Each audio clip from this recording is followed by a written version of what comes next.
आप थोड़ी देर पाठ करते हो, थोड़ी देर भजन करते हो, और इसके बाद आप एकांत में क्या करते हो उस पर आपकी नजर होनी चाहिए। आपका समाज, अब आप यहां उपद्रव करोगे तो डांट पाओगे, अगर हम कुछ उपद्रव की बात करेंगे तो अवहेलना होगी, निंदा होगी।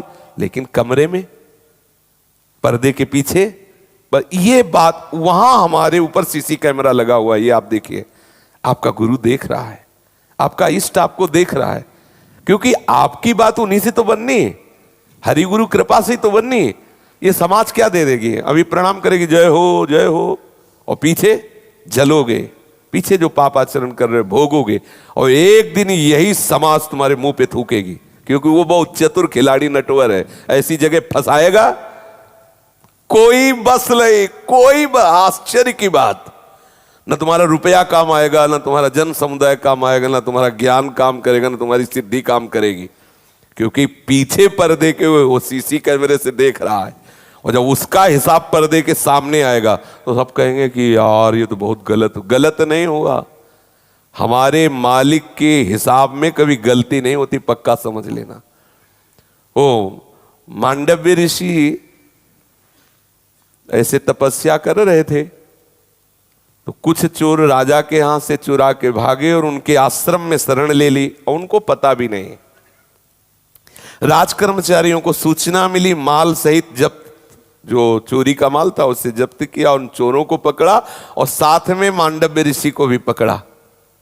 मांडव्य ऋषि को अभी तक कुछ पता ही नहीं है। राज दरबार में सामने ले गए, राजा को जो पता चोरों का पक्का, इसके आश्रम में चोर सहित सब। अब अभी इतने तपस्या के उन्माद में कि उनको कुछ समझे में नहीं आ रहा कि हो क्या रहा है। राजा ने हुक्म कर दिया, सूली पे चढ़ा दो। ये महाभारत की कथा है, भगवान व्यास देव जी, श्री कृष्ण द्वैपायन व्यास देव जी ने लिखा है। सूली गुदा द्वार से डाली जाती है, भाले जैसा होता है, ऊपर से उसे छोड़ दिया जाता है सीधे, और वो मल द्वार से ऐसे जितना घुस पाई, और उतने में तड़पता हुआ घंटा 2 घंटा, दिन 2 दिन, कि भयंकर मतलब दुखद मृत्यु होती है वो। बहुत सूली की सजा, गर्दन काट दे अच्छा, लेकिन सूली की सजा जैसे वो क्रूस वैसे नहीं, वो ये सब बड़ी कठिन सजा। अब वो तो महात्मा जब गुदाद्वार में सूली गई तब होश आया उनको, लगा के पद्मासन बैठ गए। वो तो शुद्ध सिद्ध योगी थे, पर उतने में ही बैठ गए पद्मासन लगा के, और इतनी खुशी सोई, उनको चेतना हुई, सोई होश में पद्मासन में बैठ गए। अब जब दूसरे अपराधियों को मृत्यु दंड दिया जाता था तब पहले वालों को उतारा जाता था, 2 दिन 3 दिन 4 दिन। अब राज दरबार में तो आते ही रहते थे ऐसे अपराधी, तो जब उतारने गए तो और तो सब मुर्दा टंगे थे, ये पद्मासन लगाए बैठे थे। वो जल्लाद लोग गए, बोले महाराज कोई ऋषि सूली पे बैठा। अब वो तो कांप गए, ऋषि का अपराध। तो ऋषि से अपराध से बचने के लिए आगे गाए, और फिर तपस्वी ब्राह्मण और सब स्तोत्र करते हुए, तो देखते ही उनका आवेश कम हुआ। ये पद्धति है, ये भागवतिक पद्धति है। जैसे किसी महात्मा से कोई अपराध, महात्मा के प्रति अपराध बन गया हो, तो आप ठाकुर साथ ले लो, उनके इष्ट ठाकुर, और उन्हीं का नाम जपते हो, राधा राधा राधा, फिर सामने जाओ उनके, तो अपने आप शांत हो जाएंगे। आप देख लेना, मतलब ये आपको ऐसे ही हर महात्मा के इष्ट हैं, गौ तपस्वी वैष्णव जन सब, तो उनको देखते ही तो उन्होंने राजा से कहा, मुझे तेरे से कोई नाराजगी अब नहीं है, तो मुझे सूली से निकलवा।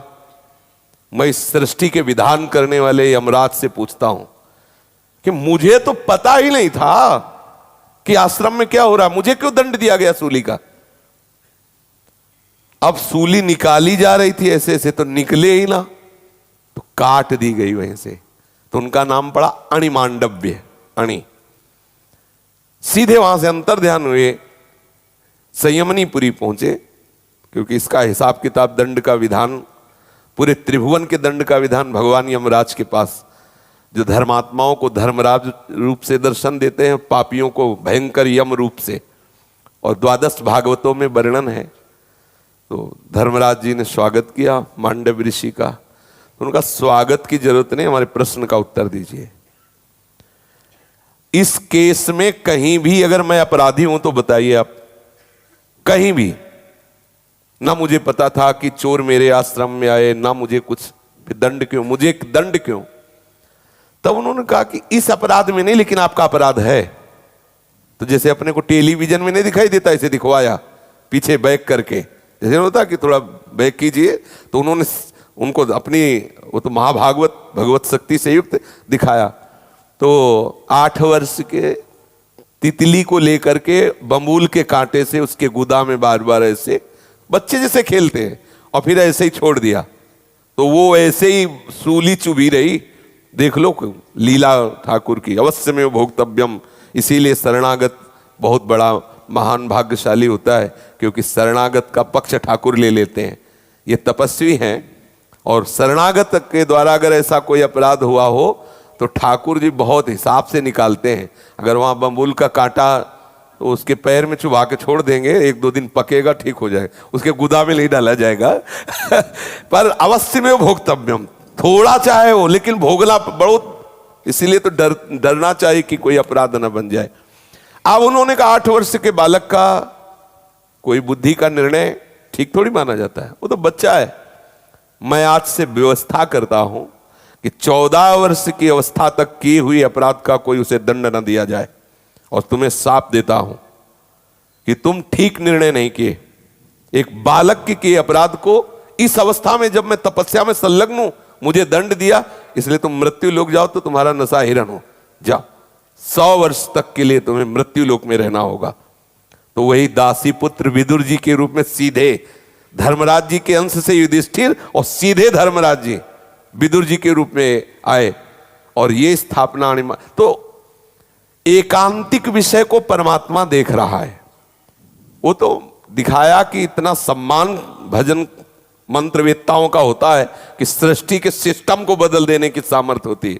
हाई कमान पे अपना नियम लागू कर दिया, तपस्या का प्रभाव, लेकिन कर्म का प्रभाव उनकी भी गुदा में सूली आज भी है। ये नहीं कि नहीं है, महाभारत में लिखा है अणि अणि अब भी है उनके।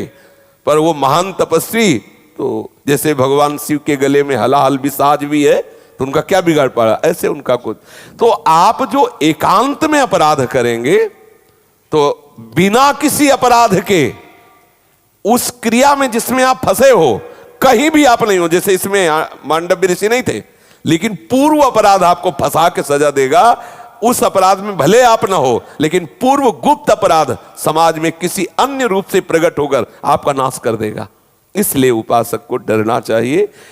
समाज में गलती हो जाएगी तो उसका निवारण हो जाएगा, एकांत में गलती ना हो, क्योंकि उस समय सिर्फ आप हो, और एकांत में किया हुआ अपराध वो निश्चित बलवान होकर आपको परास्त कर दे। साधु साधक सतमार्ग में चलने वाला गृहस्थ एकांत के अपराध से डरे, एकांत में पवित्र रहे।